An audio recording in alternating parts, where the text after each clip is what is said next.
Welcome to the Tech Egg. Don't get scrambled. Enjoy the video. In this video, I will explain how to get ghost fish on other rods.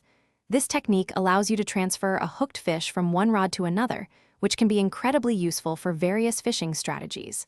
First, ensure you have two rods ready with suitable gear. Then, cast your primary rod and hook a fish. The crucial part is to keep the fish on the line without fully reeling it in. This sets the stage for the next step in our ghosting process. Now that you have a fish hooked on your first rod, it's time to initiate the ghost transfer.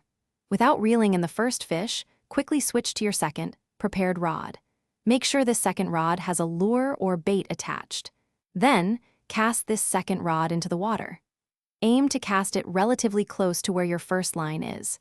The game's mechanics should now recognize the hooked fish as being on your second rod, effectively ghosting it over.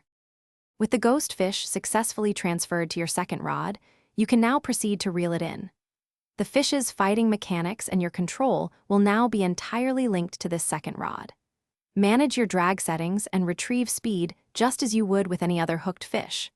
This allows you to utilize the specific strengths or benefits of your second rod, such as a stronger line or a more powerful reel, to land your catch effectively and efficiently. To consistently succeed with ghosting, practice is key to mastering the timing of your rod switches. It's often beneficial to use rods with comparable line strengths to prevent any unexpected line breaks during the transfer. Always confirm your second rod has a lure or bait attached, as this is crucial for the game to register the ghost. This technique is particularly helpful for completing certain in-game challenges or quests that require specific rod usage. Thanks for watching. Consider subscribing if I helped unscramble your problems.